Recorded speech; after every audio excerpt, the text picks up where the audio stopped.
starts with a breaking news alert.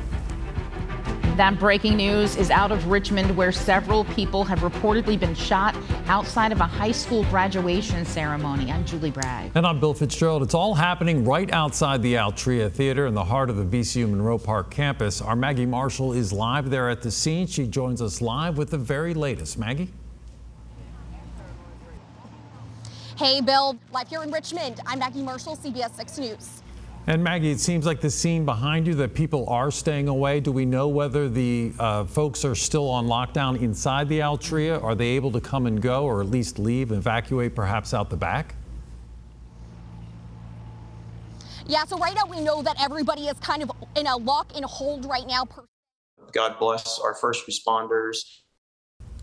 And again, that was school board member Jonathan Young reporting what he saw and heard firsthand. He was there for the Huguenot graduation, and as he said, and as you heard Maggie mention also, the Thomas Jefferson ceremony was about to begin. Right. Obviously, that has been put on hiatus. Our Elizabeth Holmes is also at the scene now. We have multiple crews down there gathering the very latest information. Elizabeth, what can you tell us?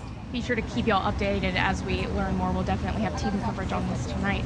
And again, I'm sorry that this happened. It's definitely a terrifying scene out here on VCU's campus. We'll send it back to you for now. All right. Yeah, thank you, ladies. And just to hear her describe people running for their lives. Yeah, and you heard it from the inside from Jonathan Young and from her from the outside, and then people trying to rush back in, everyone trying to get out of the way as quickly as possible. We understand our crime insider John Burkett is standing by now. And John, have we heard from police about what they are trying to do in terms of securing the scene, what they can tell us about perhaps injuries, perhaps a suspect? Do we know any more details now? Do we know any more details? Well, as far as police, Bill, it's a citywide Mayday, and as you know, it's fluid. It could change. All right. Thank you, John, for that report. We'll hear more from you in a moment. Our Joy Foltz is also at VCU Medical Center right now, and she sort of confirming what John has just told us, that about that alert at VCU Medical, that she saw a number of staff in scrubs rushing into that building. You're taking a live look now at VCU Medical Center, where a number of ambulances had come in. She could not confirm who was in those ambulances, whether it was related to this incident, but about 30 to 40 minutes ago, she saw what could be described as an alert there. We'll certainly get more details from her at the scene and perhaps from VCU itself about what has been going on this afternoon, who the victims are, how many there are in this what appears to be a mass casualty incident. Our latest numbers are that at least five injured.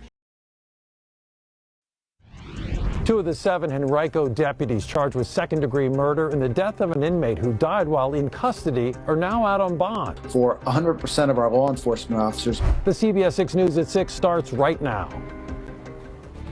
We have complete in-depth coverage on that story for you tonight. Good evening. I'm Janine Samuels.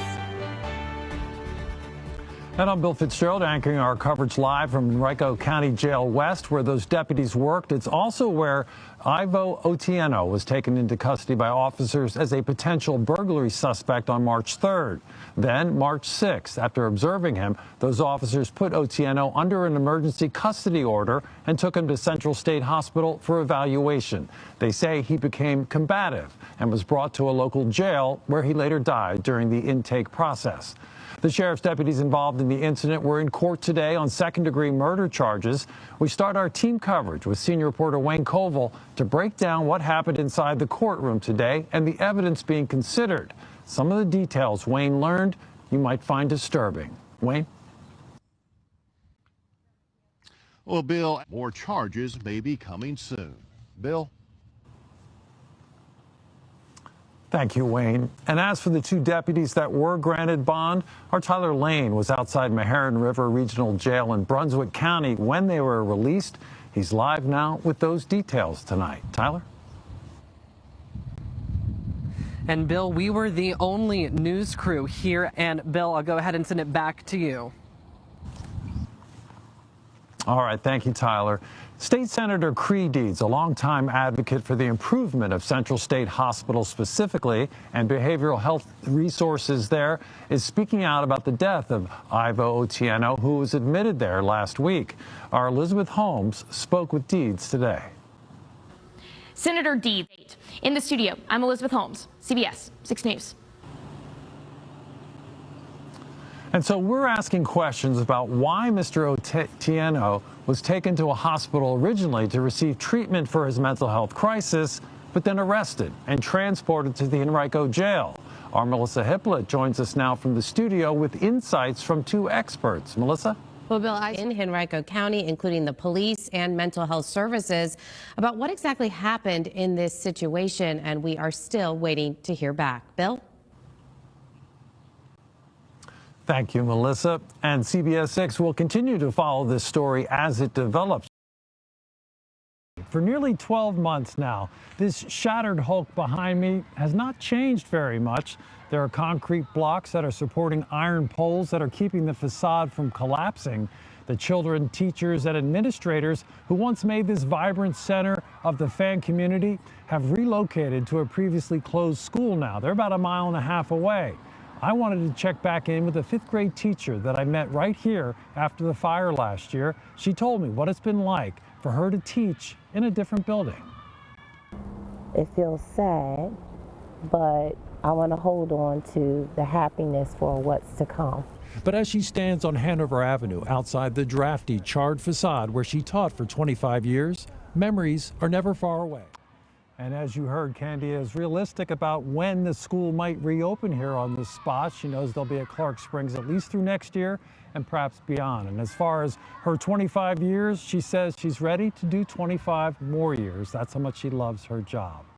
Now, take a look at some drone video we have for you now. The Fox community gathering just about an hour ago at the playground here. It's kind of a reopening of sorts at the school's newly reopened playground to mark this 1-year anniversary and share their memories. The playground officially reopened a couple of weeks ago to the public, and today the PTA updated community members on the current state of reconstruction of the school, about the funding shortfalls we've all heard so much about, as well as the opportunities that people have to help out.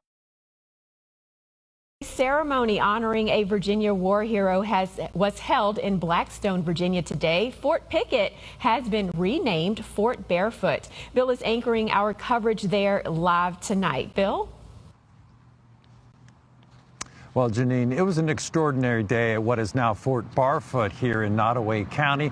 The family of a Virginia man who was actually the quintessential war hero, a Medal of Honor winner from World War II, will see his name live on here at this Virginia National Guard post.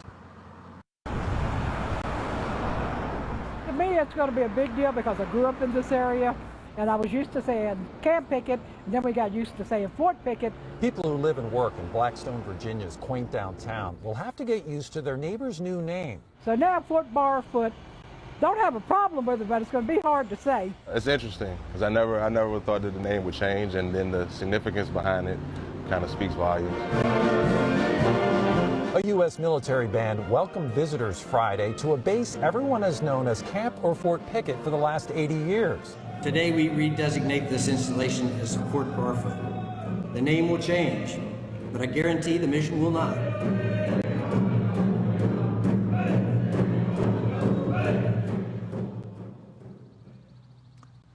Now, the new Fort Barfoot is not the only U.S. military installation undergoing such a transformation as the Pentagon seeks to remove the names of all Confederate officers.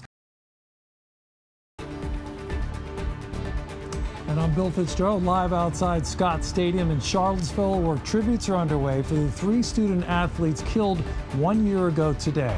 Coming up at 6 o'clock, I speak to 2 student journalists about what it was like covering that tragedy, even as they themselves were grieving. That's next. The families will never get over this. I see. 1 year ago today, 3 University of Virginia football players were killed in a mass shooting on the Charlottesville campus. Good evening and welcome to CBS 6 News at 6. I'm Janine Samuels. And I'm Bill Fitzgerald, anchoring our coverage outside Scott Stadium tonight. 1 year ago, Lavelle Davis Jr., Devin Chandler, and Deshaun Perry were shot and killed after returning to grounds from a class field trip. Here at Scott Stadium, members of the community have been coming together all day to honor those lives with a touching memorial that is actually growing by the minute.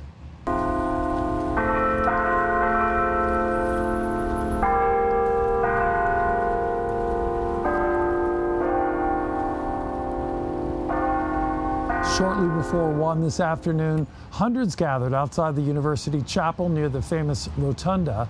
The bells first rang a verse from the hymn Amazing Grace, then tolled 3 times in memory of the players who were killed. Several family members and teammates of the victims could be seen entering the chapel before the music began. Later, Mike Hollins, the UVA running back who survived that shooting, emerged from the building and embraced a group of loved ones. We also heard from one victim's mother today. Melissa Hippolyte joins us now live right by the Rotunda to share her message to the community. Melissa? Yeah, Deshaun Perry, CBS 6. Bill? All right, thank you, Melissa. On the most horrifying and terrifying, a heartbreaking day of their college lives, 2 young student journalists were called upon to report on the unfolding tragedy at UVA. It required a delicate balancing of their own grief with that of their classmates and the larger community. I was not awake, and I woke up the next morning at like 4 a.m. to like hundreds of text messages. Especially on social media and other apps, students were panicking. People didn't know what was going on. It was a Sunday night tragedy that would be challenging enough for seasoned professional reporters. You're doing your job, and then you're also like a student who's seeing this happen to other students and having to grieve and process while also doing a job that like doesn't have a lot of room for that. These are people that I would see playing football every week when I go to Scott Stadium, and also people I would see walking around on campus. Last November, 3 young men were shot to death on a bus that had just returned to the UVA campus after a school field trip.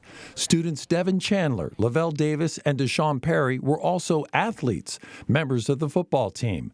With the suspects still at large, some of their schoolmates were now called upon to start gathering information from sources, from classmates, from administrators and police, and report the terrible news. Ava McBlain, then managing editor of the Cavalier Daily, recalls the whirlwind of emotions. Something like this that really rocks the entire community. It at least forced me to take a step back and think about like what is our role as student journalists, like how do you the pain and the grief that people are still feeling and grappling with. And both of these young journalists say they could envision careers in their chosen fields, but they also say that sense of community that you've been hearing about is something they would really like to replicate wherever they go next. And you can find all of our coverage from today's somber anniversary on our website, WTVR.com. For now, Janine, I'll send it back to you in the studio. Yes, thank you so much, Bill.